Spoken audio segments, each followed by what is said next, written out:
want to give you the idea that what we need to do is we need to recognize the importance of the work that the coaches and them doing and what you're here for.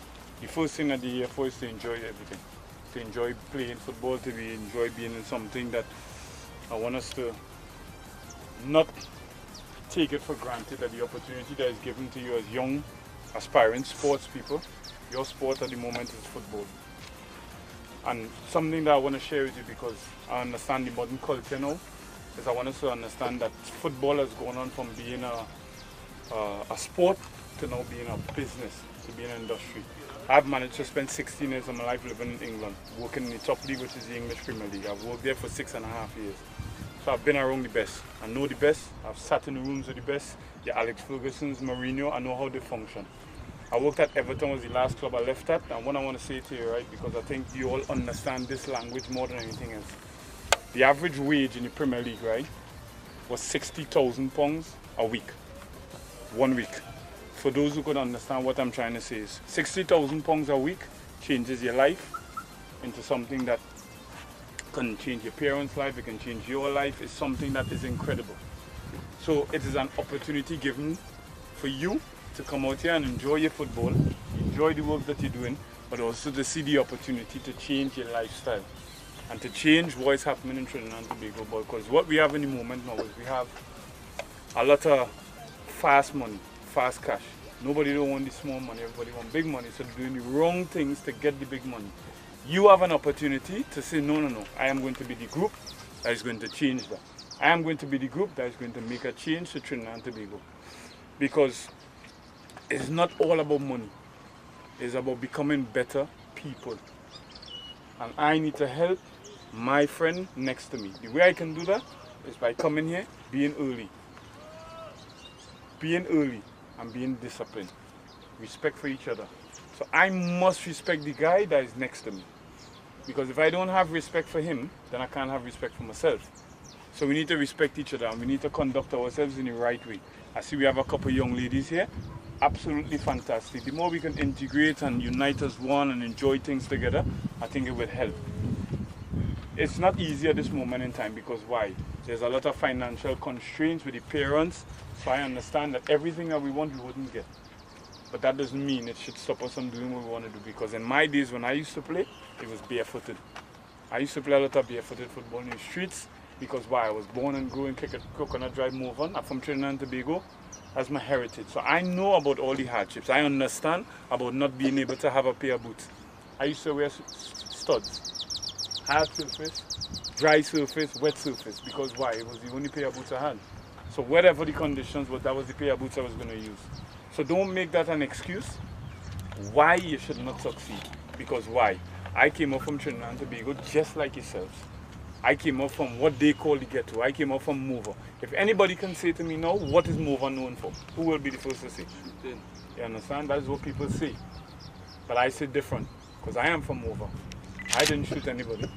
I made it to England. The top level.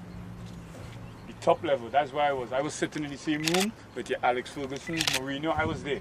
And I came up from Mova. So Mova cannot just be about shooting. But that's the concept that we try and sell to everyone, that Mova is a bad place. It's not a bad place. I can tell you now, if you look back at the history of the World Cup team, most of the players that played in the team came from Malik Senior Comprehensive. That was the school I went to. So they say Mova is shooting. They say Malik is gangster. But no, they're wrong, because we have good things coming up, but they don't highlight these things.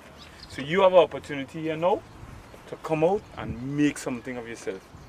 Try and use the opportunity. Use the opportunity to encourage the younger ones. Be the leaders, especially the older ones. You be the leaders. Come out and lead. But the best way to lead, right, is by example. If you lead by example, he will follow. He will follow. And he will follow. But if you start doing the wrong things, they will then look at it and they will follow that path. So don't come out here and just think, well, look, we're in a camp and we're here to waste time. No. Enjoy it. But think about the bigger picture. Think about what we're here for. We're here to try and make a change for Trinidad and Tobago. That's what we're here for. And making that change to Trinidad, you will benefit. So become better people. So I don't want to take up too much of your time because, as I said, when I was young, the only thing I wanted to do is run about and play football. I didn't want to listen to somebody talking too much because it gets boring after a period of time. And I don't want to be the guy standing here and doing that. I want to see you enjoying your football. I never liked alcohol.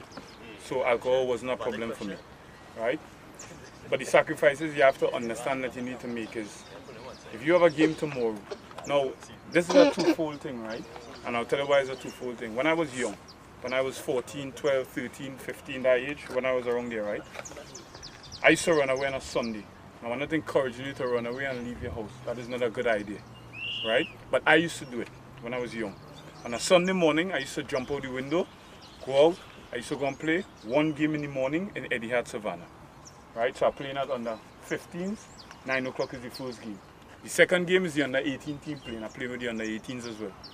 And then when I go home in the afternoon, the big boys playing, we used to call minor league.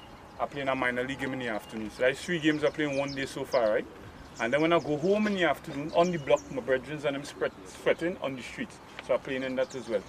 So that's 4 games I play in one day, right?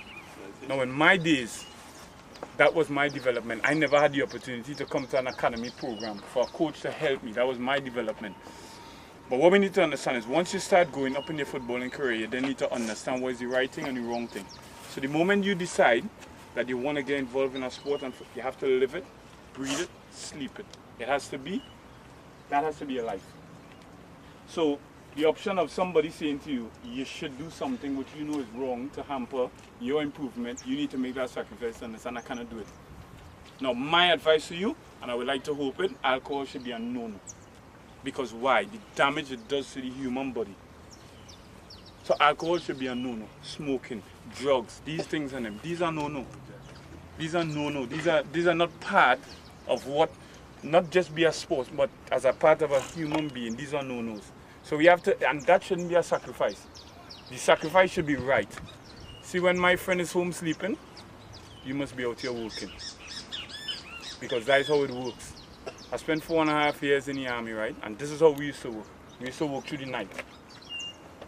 And we used to rest during the day. Why do you used to do that, right? It's because the enemy, they're resting at night.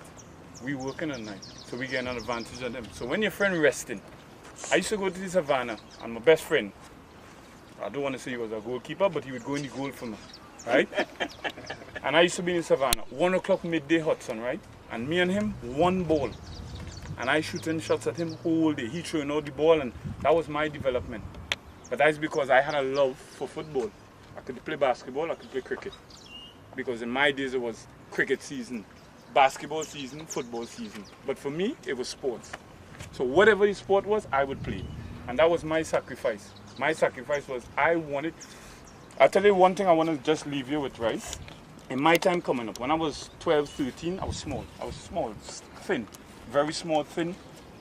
Right? And when I got to secondary school level, I was told, you can't play because you would not make it. That's what I was told. You can't play because you would not make it, you're too small. And the one thing I did, right? You see the word can't? I turned that can't into I will show you, I will. So that can't word gave me the desire to show everyone that I will. And somebody showed me something this morning. It was very strange, right? They showed me a photo from the Malik Senior Comprehensive Football Team, 1990. First year we ever won anything. And there was a picture there, and my picture was there. Smooth, I looked handsome, I was nice then, right? Now, this football, when you pick up this role, is a different thing. But anyway, and I looked at the photo, right? And when I looked at the photo, every player on the team on that photo played the intercol. They played games. I played 15 minutes in 1990 in the intercol. That was my contribution, 15 minutes, right? But then when I look back at the photo, the only player in the photo that made it to play in the World Cup, it was me. So you know what that said to me? Even then, the word "you would not" still didn't mean anything to me. And I was determined to show everyone that I will. So don't worry about this, you can't, because you can't. But it's all about you and what you want to make of yourself. And this is the opportunity, this is where it starts. My name is Smith. I'm a member of Dunstan Soccer Academy. For the past 10 years, I came in at age 10. Just the way the coaches talk to you, the way they treat you, and every day is a learning experience in this academy. Well, the goal is to either sign a professional contract and just further football. Hello, my name is Dan Springer and I've been a player at Dunstan Academy for the past 13 years. I've joined since I was 4 years old and I've been part of this club, and now Dunstan is like my second father. Dunstan has a really good coaching plan. He's helped me develop my skill from since I was young. I've trusted his skill, plus he's coached for his integral team. So he has experience in the field, so I trusted him for these past years. I would like to encourage a scholarship to a school abroad. Okay. What school you attend? I attend Presentation College San Fernando. Are you on the intercol team or the under 14? What? I'm captain both under 14 and under 16. I'm working on the integral team right now because it's pre-season. Tell me about your experience in 2016 representing the school Presentation College. It's always a great honor to represent my school because I always wanted to do that. I thought it was a very prestigious thing to represent my school.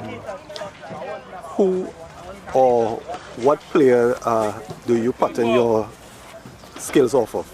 I really look up to Xavi. He used to play for FC Barcelona because I like his play style. I play a lot like him. A smooth, kind of pass the ball, not really aggressive, but I like that play style. And who is your favorite local player? My favorite local player right now have to be Jovan Jones. Why?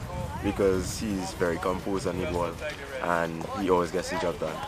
If you would like to tell the public about Dunstan Williams Academy to encourage more young people to attend, what will you tell them?